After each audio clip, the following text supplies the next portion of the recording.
Are you a business owner, an entrepreneur? Maybe it's a side hustle. Is it something that you've always been curious about starting, but maybe people just haven't always said that you could do it? Maybe you're somebody that thought that you could only fit into the 9 to 5. Well, take it from myself and our guest on today's podcast, Jamie Trull. You don't have to stick to what everybody else says. If you are currently a business owner or you are an aspiring business owner, this is the episode for you.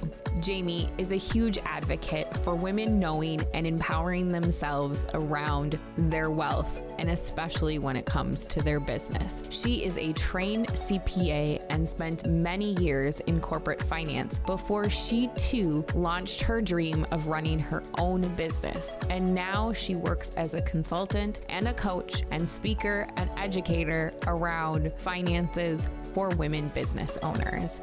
She has a phenomenal community, and I am just blessed to have her schedule some time with us for her to share her wisdom. So in today's podcast, if you are looking at starting your business or are in your business, Jamie is going to talk about what are some foundational things that you need to understand before you grow and scale your business. And then from there, what are some of the pieces and tools that you need in place to be able to scale your business, and why it's so important for women to actually not shy away from growing our business and growing our revenue. We have the power to really create change in this world, and Jamie is going to illustrate for you how you can too. So tune into today's episode.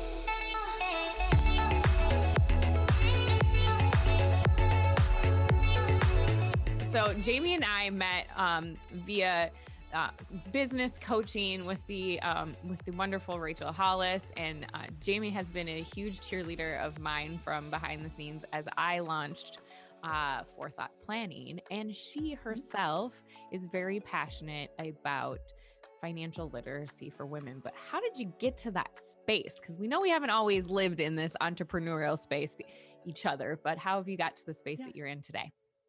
Yeah, I mean, it's kind of one of those strange journeys that takes you exactly where you need to be, I think, where I started out corporate world. I worked my way up the corporate ladder in finance. I'm a CPA by designation and worked in Fortune 500 and was in leadership in finance at a big company, and just didn't, there were a couple of reasons I felt really pulled to go out on my own.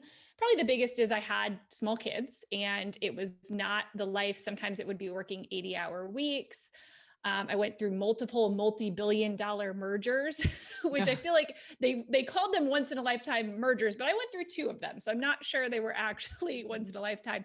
So, the working 80 hours a week, having the busy seasons, it just wasn't what I really wanted for my life. And so when I had my second child, my daughter, that was when I kind of made the decision where it was sort of one of those, like, we're going to change everything. So we sold our house. My husband left his job. I left my job. We moved to Nashville, which is where I'm from, Tennessee. And I started a business basically and had a baby all at the same time. So it was kind of we built a house. I mean, it was a whole whirlwind of change. And that's kind of how I do things when I make it. I don't, it takes me a while to get to that point where I'm ready for change. And then when I am, It's a big explosion. Things. Yep, exactly. Like, I think I changed my hair color then too. I mean, I did all the things. So I didn't really know. I mean, I started out doing services because that for me was the easiest transition from what I was doing. And so it really was just a transition of, okay, I know some friends who have businesses that need some help on the financial side. So I can help them with that. And it just sort of evolved from there, where I started taking on different clients and getting more into the strategy side. I started out kind of doing like, yeah, sure, I can do your bookkeeping, I can do your taxes. And then I realized that really where my sweet spot was and where I could add the most value to people was on the strategic side of finances. That a lot of people who start a business, that's not why they start a business, right, Shannon? I mean, like the finance side is usually the thing that's the most intimidating for business owners. So they start a business because they love what they do, and they want to be able to make an income off of it. So the things though that they usually shy away from are the money type things. Mm-hmm. But obviously that is a really flippin' huge part of having a business, is the strategy behind your money. And so that's what I usually would go into. I was a virtual CFO, and then from there pivoted into more of a group coaching type of feel, where I have online courses and coaching programs where I actually help business owners on a one-to-many type basis to be able to understand their finances, set their pricing, look at their costs, know how to forecast in their business, all of those types of things. Those are the things that we cover. And I love it. Like, I just love serving that community. It almost sort of happened accidentally. And it is, I feel like, my life's calling at this point. You really do have such great energy around topics that are very complex when it comes to business. Right before we were prepping this, Jamie and I joke because, like, I obviously dig very deeply into the personal side of things, and then I like tiptoe and do some planning very basically on the business side of things. And then it's like we high five each other Yep. and Jamie Pass it takes off. over that. Whereas, but finances can get so complex, right? To the point where you might even need somebody to just focus on the business side and somebody to just focus on the personal Mm-hmm. side of things. What Yep. are what are some key pieces that you see with especially in your larger groups of individuals who are you're coaching, that are common themes that business owners are struggling with? And specifically, I would say female business owners, because that's your target audience, right? Yes, absolutely. So I think one of the things that I see all the time coming up in our group is questions around taxes and questions around bookkeeping that are really usually centered around people asking questions about this time of year. It's February. Everybody all of a sudden now cares about their bookkeeping, even though they haven't looked at it in 6 months. And they're trying to kind of get everything done for taxes. And the thing that I try to encourage people to do is to really think about their finances a little bit differently, and realize that the most important part of having accurate numbers is not taxes. That's secondary. Mm-hmm. That's something you have to do. That's compliance. Nobody wants the IRS knocking on their door, right? But the most important part is that you have those numbers and that it's useful information that you understand how to read so that you can make the best decisions in your business. And if you're not constantly keeping up with what your income is, what your expenses are, where your money is going, and really planning that intentionally, then you're really missing out on an opportunity. Because I know a ton of people get to the end of the year, they finally figure out their books and they're like, oh man, I didn't do as well this year as I thought. Or Mm-hmm. they realize things a little too late. At that point, there's nothing you can do. Right. So it's all about creating those habits and ingraining this as part of the things that you normally do in your business around looking at your numbers from a strategic perspective, not just a compliance perspective, if that makes sense. Absolutely, it makes sense. And I think sometimes we think about it, those numbers and keeping track of things are the last thing that we want to do. I also see that there are more women like you and I who are really readjusting their priorities in life and what's important to them, especially after 2020. And a lot of people are very interested, whether it's a side hustle, whether it's a full-time hustle. We've seen an exodus of women from the workforce Mm-hmm. because of the responsibility of being able to have kids at home and be able to work. How do we not let that financial part be a burden of us moving forward in a dream or an idea that we really have? How do we create systems to be able to make it a more approachable way of living? I think sometimes the first part is really, especially with women, and of course, this is not across the board because you and I are financial women, right? Mm-hmm. So Mm-hmm. it's not I don't like making blanket statements about that at all. But I have seen that oftentimes the emotion that exists around finances for women is a little different than men, right? Mm-hmm. Yeah. And that is, we just think of things a little bit differently. And oftentimes women tend to carry more shame around money. And they just carry that around with them, right? And we Mm-hmm. carry that around and just think like, oh, I'm not good at this. I'm bad at this. And rather than taking the steps to make change, we just convince ourselves we can't do it, or, it's too hard, or, we just kind of beat ourselves up a little bit over it.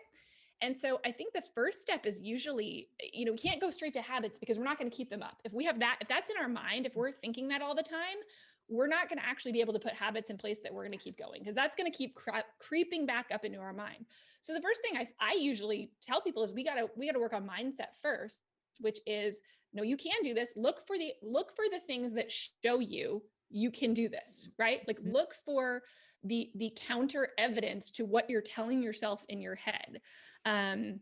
And I do that a lot. I mean, I've had different things that I have, realized that I've had shame about in the past. I think in the past, some of us are like, well, I'm not a good mother because you make decisions or something, you feel like you're not being that perfect Pinterest mom, and you just have decided, well, I'm not a good mother, and you carry that around with you.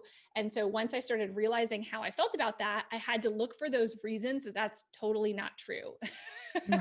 And then when you look for them, you're like, oh, no, actually, I'm a great mother. Here are all the things that I did and have been doing for my kids. Same thing with finances, I feel like, where we just need to turn it around and remind ourselves that the thing we've maybe been telling ourselves, maybe like almost subconsciously for years and years and years, that it's not true. And it's often coming from somewhere. Sometimes it might be coming from how we were raised, what our parents did or didn't teach us about money, right? Like that we Mhm. carry with us. So I just think it's so important that before, people always want to jump into first, like, what do I need to do? And I'm like, well, hang on. Yes. Before we get there, we got to start, we got to start up here with what's in your mind. Because it's going to keep creeping back until you learn how to flip your mindset around it, right? And I think that that's so important too. I asked you that question because I know that that's the first question in people's brain. And you and I always go back to the mindset piece of things, Yeah. because your business also isn't going to see through the ups and downs in the business cycle if you Yes. don't truly believe in what you're doing. Yep. And when, and own it in a space where, like when you and I both gave ourselves titles of what we are as business owners, we didn't just like willy-nilly fluffy give ourselves a title, right? We were both, CEOs of our business, founders of our business. Those are big names. Did I always feel comfortable saying that? No, I remember the first time I had to walk into a room and I had to say, I'm the CEO of Forethought Planning. And I was like, somebody's going to figure out I don't know what I'm doing. Don't tell Yep. anybody, right? Like that was that internal imposter syndrome. And if we don't deal with that aspect of things, you can create as many strategies as you want to, but you're not going to be able to really live them out in that space. So I agree with you tenfold. Yeah. And sometimes, I mean, I think it's interesting with imposter syndrome, right? Because I think we've been told, that what imposter syndrome is, and it's a real thing. That part of what contributes to it that we need to think about is even just like societally, right? Like Mhm. it's not even just us, it's also what society has told us. So I think sometimes even when we think about like imposter syndrome, we think it's just our own issue, that we're just dealing with. No, this is something I think specifically for women that we have been fed forever and ever from the beginning of time. And so it's not just, we can't even beat ourselves up over having imposter syndrome. It's so much deeper than that, right? Yeah, it's There's so much literally that we need to ingrained in the overcome. society. Yeah. Yep. Yeah. It's a small And world everything we do, called the whether we realize it or not. patriarchy. Yeah. Just a little small word. Um, but it Yep. totally is. I read a book. I don't know if you have read it. It's I'm gonna forget it. It's by the CEO of Girls Who Code, and I can't remember the name of the book now. Oh my goodness. But it talks specifically about the habits that we create as young children and how, young girls aren't talked to about money, right? But young Mm-hmm. boys are talked to about money, just Yep. in general. And what does that do for girls, but also what does that do for boys? Like then that means like it's, like the stay-at-home dads, like they're not valuable individuals in their household, or now all of a sudden they're not manly enough because they also know how to make and prep dinner. Like I don't Yep. know. And then you're not, going back to what you said about motherhood. Like I'm not a good mom because I'm delegating these tasks to my husband. I've got to do it all myself. I've got to build the business and I've got to do all of the things.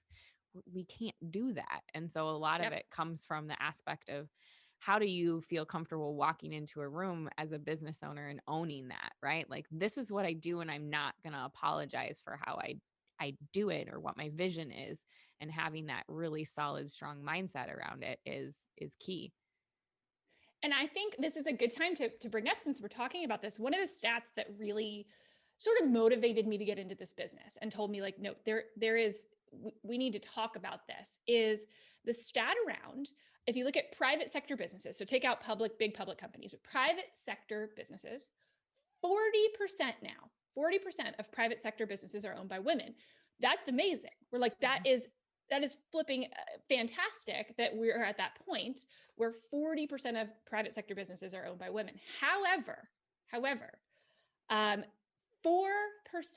of private sector revenues come from women-owned businesses. So we own 40% of the businesses, but only make up 4% of the revenue. That is a massive disparity, right? What is happening there? That means that the 60% that are men owned are making, 96% of the revenue out there. What is going on, ladies? Like, we got to do something here. We got to step into this. We got to figure out how, and that, again, I think there are things ingrained in us. I also think there's societal inequality out there that continues. That's not just for women, but also, especially, goodness gracious, if you're a woman of color, right, that disparity grows even bigger, right? But there's so much of a disparity for so many reasons, but I do think it's changing. And I do think that we're getting more opportunities. Is it where it needs to be? No. No. Women still don't have the access to capital that they need. Women are still significantly less likely to hire employees, right? All of these things are contributing to what is going on here. But I think we're starting to inch forward, way too slowly, but we're starting to inch forward. And I think that financial education is a huge part of that, both on the business side, like I do, and on the personal side, like you do, right? Mm-hmm. I think it comes down to kind of what we've already touched on as well. Women don't talk about money, and there is an element, especially as a business owner, that we don't want to admit it. And I would argue even at an executive level in the public sector too, I run across women who are like, I'm embarrassed to say, like, I run $1 billion division and I don't know anything about how I run my personal finances. Or Yep. I run a bit, like I run a business and I don't know how to do this, right? And we don't want to ask each other about it because we don't want to admit we don't know anything, or maybe we feel like our group of girlfriends isn't going to know anything either. I have a lot, I'm sure you do too, a lot of people that come to me in confidence and are like, hey, can I ask you this question? I'm embarrassed to ask, right? Oh, all the time. Right. All the time. And so how do we get past that level of shame, embarrassment, regret of not knowing different things so that we can stop apologizing for making money? You and I just shared before we hit the record button what our revenues were and what we're doing and how we're growing, right? Why don't we all do that? Yep. Yeah, there is yeah, I mean, it's almost like a taboo subject for women. Although you go online, you wouldn't know it because you go online and you see a lot of ads, in the, what do you call them? Like bro marketers, right? Where it's off, it's like these dudes and they're hanging out with their Lamborghinis or their private jets. And they're like, look at all this money I made, come join my program. And yet, and we look at that and we're like, ooh, yuck, like, sleazy. And it's just, it doesn't appeal to me, at all. But I also think, like, on the flip side, as women, we're like, no, we don't talk about that at all, because there's almost this innate, like, money is bad, or having money or making money is a negative thing. And I always have to tell people, it's not money itself. Money is a tool to do with lots of things. You can do a lot of bad stuff with money. You can do a lot of selfish stuff with money. You can do a lot of good stuff and selfless stuff with money, and you can, like, and everything in between. And so it is a matter of, it's not good or evil on its face. It's not going to make your life better or worse on its face. It's what you decide to do with it. And that's where I think having an intentional plan for what you do with it, and making sure that intentional plan actually is guided by your own, your own values, right? It's making decisions that are in line with your values and your desires and the things that you want to have in life and what you want your life to be, right? And represent. As long as you're doing that, then you're not ever going to feel or you shouldn't feel that embarrassment around it. Like we still sometimes do, but we should realize like, no, we're living into what we're supposed to do. And so I think that affects business owners a lot too, in that a lot of people almost put like a mental cap on the amount of money that they can make. And some people say they don't want to make more than that because they all automatically assume that like, you hear all the stories of people getting too much money and their life falls apart. But Mm-hmm. I would challenge that a little bit, right? And realize, no, it's making those intentional choices in that. Mm-hmm. And I'm a big fan on like, I know what I would do with that money. I don't know what you would do with that money. So I'm totally fine making more money because I know where it's going to go. You know what I Right. mean? I know what my value system is and what the plan I already have in place for my money is. And that's what I also teach people is create that plan. Decide ahead of time. What are those percentages? Where are you going to put them? What do you want? How much do you want to pay yourself? How much do you want to be able to give to other to charitable causes? How much do you want to be able to use to go take your family on vacations? How much do you want to use to save for retirement, right? Mm-hmm. Or other things that you want to have. So as long as you have that plan and then you take action that is in line with that. It's when we move out of alignment and when we spend out of alignment with who we feel like we are that it feels yucky, right? Yeah. Yeah. I couldn't agree more. And I think that that's the part sometimes we don't necessarily want to work through because we want the magic formula. We want a Yep. magic formula that's going to get us to a certain place where life is perfect. Yep. It doesn't exist. Thank you. Right? Like perfect life doesn't exist. No. And we have to really understand that there isn't a magic formula and there isn't perfect. And it takes the work of understanding really clearly who are we and how do we want to function. And then once you have that really what I refer to as a strong foundation, whether it's personally or in your business, then you have the ability to really tack on the strategy Yeah. and build the business. So when somebody has established that, so let's say they're like really grounded in who they are and what they want to do, how do they then grow the business in a way that is scalable, responsible? I use responsible, right? Because like, are you really going to be able to keep up the same level that you Yeah. are? Because again, going back to your values, what is it that you really want to be able to do and how to serve? So how do you coach individuals in that space? So I think starting a business is not hard, right? Starting a business and getting, I mean, like in the grand scheme, it's not the hardest part. Um, what is hard is scaling a business in a way that you aren't on a constant hamster wheel, right? Mhm. And that's what I think we run into, where scaling a business isn't just growing a business. I think sometimes we get those words confused of growing versus scaling. Growing often means like growing. I mean, you can grow a business in various ways. You can grow revenue. You can grow the number of employees you have. You can grow the number of clients that you have. Scaling a business is making a business more and more profitable, basically being able to make more and more profit as you serve more people. And that is a very specific strategy that you need to have dialed in. And the problem that happens is people try to scale a what I call non-financially fit business to begin with, thinking Mhm. that scaling is going to help them make more money, right? That Mhm. they just need to grow. Well, I just need more clients and then I will have more, right? But if you're not set up, if your pricing is not right, if your cost structure is not right, if you're not making intentional decisions and keeping with a budget in your business, right? If you try to scale it or grow a business like that, all you're going to do is work yourself like crazy and then wonder where the heck all the money is at the end of the day. You're going to be Mhm. exhausted and you're going to feel like it's not worth it and you're going to consider leaving and doing something different.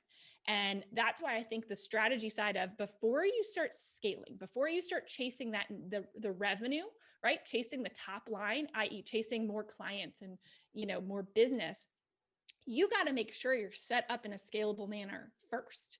And that means, do you know your profit margins on a product or service or package basis, right? Do you know how much you're making? Do you know how much you need to make in order to cover all of your kind of more indirect operating costs? Like, do you have a plan for that, are you sort of just kind of willy-nilly making up your prices based on what you feel is like gut feeling or what competitors are doing? Or you actually have a process and a calculation for how that needs to work? Are you valuing your own time as a business owner? Because that is something so few business owners, especially when they start out, they don't really value their own time. And if they work it all out, they're like, oh shoot, I'm making $250 an hour. Like I'm Right. better to go get a job at the fast food restaurant down the street for the amount of time and effort I'm putting in. And so that's where I just think it's really, really important to get intentional and strategic about those decisions. And once you have a business that is functioning well and profitable on every sale you make, and profitable to the point where you can pay yourself and do all the things you want to do that are in alignment with who you are, right? Then you take the steps to grow and scale your business, right? But people get ahead of it and then they get exhausted and then their business fails. That's I see it all the time. That's the cycle that I see, is just like, no, my problem is I just need more clients. That's not your problem. That might be Mm-hmm. one of your problems, but you got a few other things you got to look out first, right? Well, and I think too, when you get started, you're not always going to know every single expense that's going to be in that space. And you have to be Yeah. cognizant of the fact that if you want to grow and scale, your expenses are also going to grow and scale. Yep. And so Yep. I think you made up a really great point of understanding what is the profit per service or good that you're selling, right? For instance, for me, when I rolled out fee-based planning, where people just pay for me to do a financial plan, I had to correlate that to the time and energy that's going to go into the coaching and the things that are important to those clients. It doesn't mean that I didn't give a payment structure or payment options to those clients so that it could be more approachable and so that I could have more of that. But I also set like, this is the minimum that I can charge in order to make it a profitable side of my business for me. Exactly. And I see it all too often too. People just like throw spaghetti against the wall, or they're like, this is how much it costs me to be able, let's take a stylist, for instance. Like, this is how much the color costs me. This is how much to rent a chair. So this is what my price is going to be. Well, what else do you want to do with your money? Yeah. And this is the test that I tell people is, so if you're a solopreneur specifically, and if I said to you, like, if you had a full client load, let's say, right, and you're wanting to grow, but you feel like you can't hire someone because you wouldn't have enough money to pay that person, that means you don't have enough money to pay you either, right? Mm-hmm. So that means you don't have a scalable business if you are in the situation where you just would never, even taking on more clients, you just wouldn't have enough left over to be able to pay them. You got to look at your pricing and cost structure. Like, you're not set up a scalable business. You have to be able to invest in potentially people, right, to do Mm-hmm. that work for you to really grow and scale your business, so you don't get stuck just being the only person doing the work. And that is often one of the signs. The other sign I tell people that they're not priced correctly is if you almost feel resentment when you get a new client or customer or order. And I think that happens. I've seen it so much, even in my industry, in like people who do tax preparation and bookkeeping and that kind of stuff, where they get more clients and all they see is more work. And if all you see is the extra work and not like, there's such a difference when you know you're priced profitably. You're okay with somebody, if you don't make the sale, but you're happy when you do, right? Like, you know that it's going to be a profitable sale, and you don't feel the need to negotiate because you're like, no, I want to make sure every single sale that I make is profitable and I feel good about it. But a lot of people start to feel almost that resentment of like, oh, it's just more work that I have to figure out when to do. And if you feel that, that's because you're probably not priced correctly. Right. So it's like being aware and building that foundation. It's understanding what do you need in order to function in the space for the business. And then it's what does your profit look like? Then you can grow and scale in the way that you want to. responsibly, right? So that you Yes. actually, because we want your business to be successful. We want to Yep. support you, and it can be, but sometimes you have to really drill back into the numbers to make sure that it is. Otherwise, in 5 years, do you want to be the person that says, or 5 months, the person that is now like, I have to shut my doors because I'm not in that space anymore. What do you Yep. think about multiple streams of revenue? How does that help scale a business? I am a huge fan of multiple streams of revenue, especially it helps you scale the business, but it also it's it's a diversification, right? Mhm. Like when you're investing in something, when you have multiple streams of revenue, like, so Shannon, you work with specific types of investments, right? You're Mhm. probably stocks and bonds or real estate, right? Like those types of investments. When people are in a business, there's also investments. You're investing back into your business, and what that means is you're putting money into your business. Maybe it's creating new streams of income. Maybe it's buying a fixed asset that you need to help you work more efficiently. Maybe it's hiring, right? You're investing back into your business, and the intent of an investment is to make more money down the line, right? It Mhm. costs you money now, but you'll make money later. That's essentially the definition of investment. And so I think when you have multiple streams of revenue, it gives you that diversification, and it Mhm. helps you really invest back into your business to grow different parts. And I think especially sitting on the, hopefully what's the back end of a massive pandemic, who the Mhm. heck knows, but hopefully on the back end, I think we also have seen the power of diversification from that standpoint, is that you aren't set up like the risk that you have when you have one business and you have no other business models and no other way to reach your clients and customers, is you're really vulnerable. I look at like the wedding industry and people in these different industries that were just hit so hard, and some of them had other things that they could draw on to make money, and some people didn't, and they had to kind of frantically try to pivot their business. But I just think from a risk perspective, right, different streams of income means that you have diversification, which means if a market changes and shifts in the needs of that market, right, you've still got, until you figure out, maybe you can grow and shift that stream of revenue too, but you have other ones to rely on in the background as well. So I think it's really important that we're doing that both personally and in our business. Yes, I couldn't agree more. I mean, I kind of set that up because I knew what your answer was going to be. I said, no, I think it's a terrible idea. Right. Like, and also like all of those streams of revenue have to go back to your purpose and what you're doing and why you're doing it. And Yep. it can't just be to make money, right? It has to Yes. be for some greater good, because otherwise you are going to like regret every like new client that you get, or like, is this more work or whatever Mm-hmm. that means, right? And there are so many different elements out there for different streams of income that you can create, right? There, like yourself, you have a course, and that's passive income that can come in, and then Mm-hmm. people can sign up for those types of things. So thinking outside of the box. And I think that that's really what 2020 has taught us, especially like, one, if you've worked in your corporate career forever and ever and ever, and now are realizing that like, hey, maybe I don't have to do this, that's okay. And also, if you work in your corporate career, you're a badass too. We're not saying that you have Yep. to be a business owner. We need everybody in every space. Um, Yep. but there are possibilities out there for you to be able to create it, have a vision, have a mission of where you want to go, understand what everything is and how everything works so that you can get to that space, and always bring it back to what is important to you. Are there any Mm-hmm. other nuggets of Jamie knowledge that you would like to share with our audience before we kind of wrap up today? I guess the only other message I always like to get across to business owners or people who are self-employed is that the goal is to maximize profit. And I think that seems obvious, right? But unfortunately, there's also this other school of thought in the world of business owners, and especially in the solopreneur world, right? That you actually want to minimize profit because that means you pay less in taxes.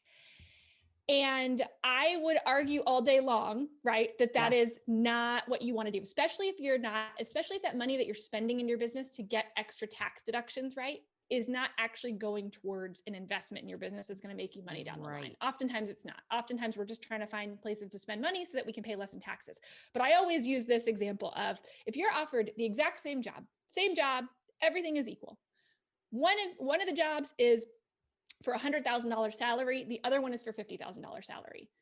Is anybody going to turn down the $100,000 job because you pay more in taxes, right? No one. That's ridiculous, because at the end of the day, you're still going to make more. Yeah, you have more in taxes, but that's because you made more money. You can pay yourself more money. Same thing with business ownership. We need to stop playing games with our taxes. There are some ways that we do want to maximize if we actually have legitimate deductions. We want to make sure that we're taking them. You know, we want to make sure we're contributing to retirement, that we're doing smart things from a tax perspective. But the goal should not be to reduce income so low that we don't really have much, if any, taxes to pay. And it also can come back to bite you if you go try to buy a house and they tell you, oh, you actually don't have any income. Because they don't care if you made $1 million. If you show after all your expenses, it was $10,000. Guess what? That is what your income was. That's the amount you could actually pay yourself. So we have to be very careful about that. It impacts also later in life when you go to draw on Social Security. Like, all of these things are impacted by it. So that's one of the messages that I always try to get across to people is, no, you want to maximize your profits in your business and have a process for saving for your taxes, right? To make sure that you are covered, that you're constantly putting money aside such that you're not going to have a giant tax bill that you don't have the money for, which happens a lot of times when business owners have their first really good year. They realize, oh, shoot, I owe $20,000 in taxes. I spent that a long time ago. Where am I supposed to find that? And so if you have a good system whereby you're constantly putting money aside, as if you would if you had a paycheck and they were automatically taking your taxes out, you can kind of orchestrate that yourself. And so that's what I try to teach people to do. But that's a really important message, because it's surprising to me how many people have been told, and even people in my profession tell people that is the goal. And that's not the goal of a business, you guys, right? You don't want to work for free. If you have no profit in your business, you're working for free. No one wants to do that. I don't want to do that. Do you want to do that? No way. Actually, I love every month when I get my revenue check and I section a piece of taxes off. And trust me, it's not a fun number. Like, I've talked to a lot of people all the time. They're like, oh, I don't want to pay all this in taxes. You're making more money. Like, the money I put in my bank account versus the money I put in my tax account was more money.